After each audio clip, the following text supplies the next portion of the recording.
तो चलिए दोस्तों शुरू करते हैं। तो सबसे पहले गणित, इसी को मैथ्स बोलेंगे। आपको पता है कि बिहार बोर्ड जो होता है मैथ जो है 100 नंबर का पूछता है। कितने नंबर का? 100 नंबर का, जिसमें से आपका 2 पार्ट में बांटता है। इसको बनाने के लिए कितना समय दिया जाएगा? टाइम। तो इसका टाइम रहेगा आपका 3 घंटा 15 मिनट। समझ में आ गया ना? 3 घंटा 15 मिनट। तो मतलब आपका समय हो गया 3 घंटा 15 मिनट समय दिया जाएगा 100 नंबर का क्वेश्चन सॉल्व करने में। इसमें एग्जाम 2 टाइप का पूछता है क्वेश्चन। एक होता है ऑब्जेक्टिव और एक होता है सब्जेक्टिव। देखिए ऑब्जेक्टिव किसको कहते हैं? जिसमें 4 को ऑप्शन दिया जाता है, एक भरने वाला रहता है।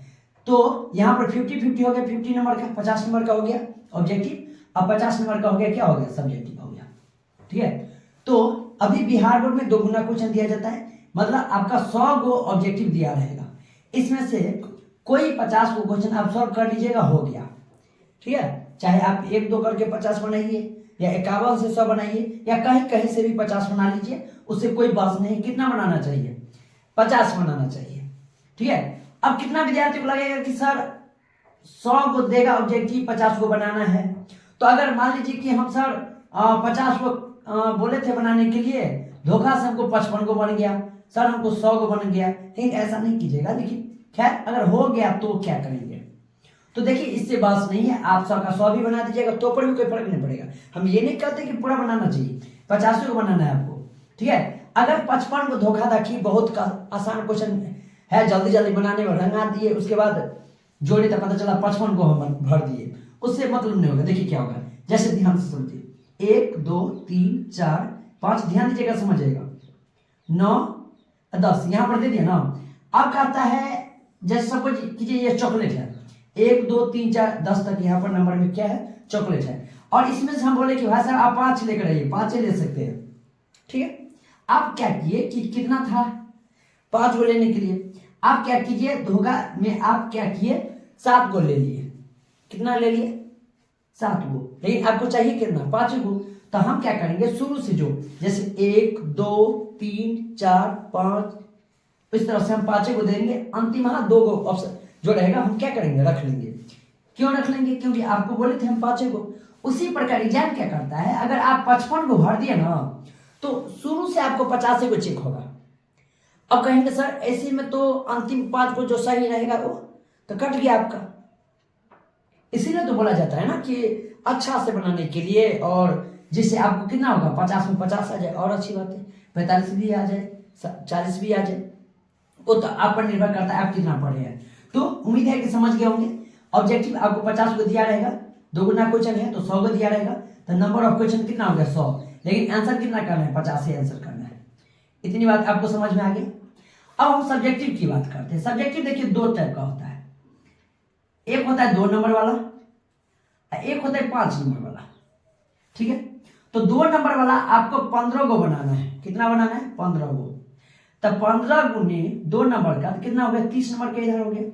इधर 4 को बनाना है, तो 4 को बनाना है। एगो क्वेश्चन का वैल्यू 5 नंबर है तो टोटल 20 हो गया। अब देखिए जोड़कर 30 और 20 50 हो गया कि नहीं हो गया? ठीक है। लेकिन ध्यान दीजिएगा 15 को आपको बनाना है, तो लेकिन एग्जाम में दिया रहेगा आपको 30 को क्वेश्चन। कितना क्वेश्चन? 30 को क्वेश्चन दिया रहेगा। उसमें से आपको कितना बनाना है? 15 बनाना है। ठीक है। 30 को क्वेश्चन रहेगा, कितना बनाना है? 15 को। उसी प्रकार से 4 को आपको बनाना है, तो आप अपना दिमाग यूज कीजिए। आप थोड़ा 4 को बनाना है तो 8 को देगा क्वेश्चन, देगा कि नहीं देगा? ठीक है। तो इस तरह से आप समझ गए कि आखिर में हमारा मैथ में क्या चीज पूछा जाएगा, कितना क्वेश्चन रहेगा, क्या रहेगा, हो रहेगा। ठीक है। अब थोड़ा यहाँ पर ध्यान लॉजिक दीजिएगा। अब कहेंगे सर एक ही बार में दे देगा सब कुछ, एक ही बार में बनाकर दिखाना पड़ेगा, जमा करना पड़ेगा कॉपी। तो देखिए क्या करता है एग्जाम में, कभी कभार हमको दिया हर साल अपना अपना दिमाग लगाता है, इससे बस नहीं होता है। तो क्या कीजिएगा, जैसे यहाँ पर देखिए, यहाँ पर है ना ये टाइमिंग, तो 1 से 1.25 घंटा या 1.5 घंटा समझिए। 1 से 1.5 घंटा के अंदर स्टार्टिंग वाला, स्टार्टिंग माने शुरू से, स्टार्टिंग में आपको ऑब्जेक्टिव सॉल्व करना है। स्टार्टिंग में क्या सॉल्व करना है? ऑब्जेक्टिव। उसके बाद आप सब्जेक्टिव चालू कीजिए, ये वाला पोर्शन शुरू कीजिएगा। नहीं तो क्या होगा, अगर ऑब्जेक्टिव अगर मांगेंगे ना सर तो पता चलेगा आप तो सब्जेक्टिव बना रहे थे, ऑब्जेक्टिव भूले गए बनाना, तो इस तरह से आपका छूट जाएगा। इसीलिए पहले क्या कीजिएगा, ऑब्जेक्टिव जितना जल्दी हो सके कोशिश कीजिएगा ये निपटा लीजिएगा। ठीक ठाक बनाएगा तो 50 को क्वेश्चन बनाने में ज़्यादा टाइम नहीं लगेगा, 30 मिनट बहुत हो जाता है, 30 मिनट आराम से बना लीजिएगा। ठीक है, थोड़ा बच्चे का बनाइएगा अच्छा से, ठीक है, क्योंकि ऑब्जेक्टिव का मार्क डायरेक्ट मिल जाएगा आपको। सब्जेक्टिव में तो बहुत सारा मार्क भी कटता है, जिसमें कोई छूट गया, आधे पर छूट गया, आधे बना, उस सब पर भी डिपेंड करता है। तो मैथ का सिलेबस आप समझ गए, एग्जाम क्या पूछता है। चलिए अब आगे समझाते हैं कि आखिर में हमको पढ़ना क्या है। तो क्या पढ़ना है तो पहले समझिए। देखिए उसमें जो ध्यान दीजिए, पहला कि आपको ग्राफ अच्छी तरह से होना चाहिए। ग्राफ एग्जाम में पता है आपको 5 मार्क का ग्राफ एवे करता हर साल आता है, तो एक ग्राफ समझिए। दूसरा नंबर पे देखिए बहुलक, अभी 2-3 सालों से बहुलक 5 नंबर में फिक्स है कि एवे करता है। तो ये दोनों तो आपको मतलब क्या कहते हैं, जैसे अपना नाम याद है ना, उसी तरह से ये दोनों हम मेरे हिसाब से आपको रहना चाहिए। तो यहां से 10 नंबर हो गया, ठीक है। थोड़ा भी आपका ऑब्जेक्टिव सही है, ऑब्जेक्टिव सही है तो कम से कम 15 से 20 सिर्फ फार्मूला याद है, सिर्फ फार्मूला की बात करते हैं हम, गारंटी। सिर्फ फार्मूला अगर याद है आपको तो 15 से 20 क्वेश्चन आपको सॉल्व हो जाएगा। तो अगर गौर से देखिए तो इसी दोनों से आप क्या हो जाएगा, पास हो जाएंगे। क्या हो जाएंगे, पास हो जाएंगे। ठीक है, तो पास तो करना नहीं है आपको, तो अच्छा रिजल्ट चाहिए। तो अच्छे रिजल्ट के लिए हमारे हिसाब से आप क्या कीजिए, पहला चैप्टर जो होता है, पहला चैप्टर जो वास्तविक संख्या है ये वाला, और दूसरा है बहुपद ये वाला, इन दोनों से क्वेश्चन लगभग में ठीक ठाक क्वेश्चन ले लेता। ठीक ठाक करने का सेंस समझिए तो 10 से 15 का ऑब्जेक्टिव यहीं से देखने को मिलता है, 10 से 15 ऑब्जेक्टिव। ठीक है, तो ये वाला टॉपिक हो गया। दूसरा, अगर आपका त्रिकोणमिति ट्रिगोनोमेट्री अच्छा है तो बहुत अच्छा, यहां से तो 20 से 25 क्वेश्चन देखने को मिलता है। ठीक है, ये वाला सबसे ज्यादा मार्क निकालने वाला है। और तीसरा बात करें तो नियामक ज्यामिति, जिसको हम कोऑर्डिनेट ज्योमेट्री बोलते हैं, यहां से भी 10 से 15 क्वेश्चन देखने को मिलता है। तो हमारे हिसाब से ये चैप्टर और ये चैप्टर आप अच्छी तरह से अगर कंप्लीट कर लेते हैं, और चौथा हम बोलेंगे जैसे सांख्यिकी जिसमें आप माध्य, माध्यक, बहुलक, ठीक है, पढ़ते होंगे। सांख्यिकी में क्या पढ़ते हैं, माध्य भी पढ़ते हैं, बहुलक भी पढ़ते हैं, माध्यक भी पढ़ते हैं, परिसर भी आता है। परिसर अमाद समझते हैं तो वर्ग चिन्ह समझते ही होंगे, वर्ग चिन्ह। तो यहां से ऑब्जेक्टिव ज्यादातर देखने को मिलता है। और इससे अगला चैप्टर है प्रैक्टा।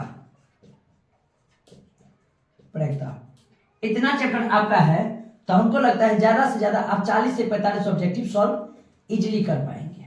ठीक है, और इस तरह से आप, और इसमें अगर पूछेंगे सर ये दोनों तो एवे करता है, आप क्या पढ़े, तो हमारे हिसाब से रचना चैप्टर आता है। पता नहीं इस बार पूछेगा कि नहीं पूछेगा, लेकिन खैर, लेकिन हमारे हिसाब से रचना चैप्टर भी आप पढ़ लीजिए, अच्छा रहेगा, जिसको कंस्ट्रक्शन बोलते हैं। और ये 3rd नंबर हो गया। चौथा नंबर पे बात करें तो 8.4 ट्रिगोनोमेट्री का ये चैप्टर है, यहां से एक क्वेश्चन हर साल देखने को मिलता है। तो ये वाला चैप्टर आप सॉल्व कर लीजिए, उसमें ज्यादा क्वेश्चन है, 10 को क्वेश्चन है, रट जाइए पूरा। एक क्वेश्चन यहां से देखने को मिलेगा, एक क्वेश्चन कंस्ट्रक्शन से, एक ग्राफ, बहुलक, 4 को बनाना है आपको, 4 बन जाएगा। ठीक ना, और थोड़ा और पढ़ने का मन है तो एक आयु वाला क्वेश्चन देख लीजिएगा, आयु वाला और आंसर वाला। ठीक है, इतना देख लीजिएगा, आपका 5 नंबर एक कोटा नहीं छोड़ेगा। और ये जो चैप्टर बोले हैं, ये चैप्टर अगर कंप्लीट है तो आपका ऑब्जेक्टिव नहीं जाएगा। और 2 नंबर के लिए खैर कोई दिक्कत नहीं है, जितना टॉपिक है हर चैप्टर से थोड़ा थोड़ा अच्छा से अगर पढ़े हैं तो 2 नंबर हो जाएगा। तो आई होप आज की इस वीडियो में आपका मैथ का सिलेबस समझ में आ गया होगा। कोई दिक्कत होगा तो कमेंट कीजिएगा, कोशिश करेंगे जवाब देने का। ठीक है, अंत तक बने रहिए। बहुत बहुत धन्यवाद, थैंक यू।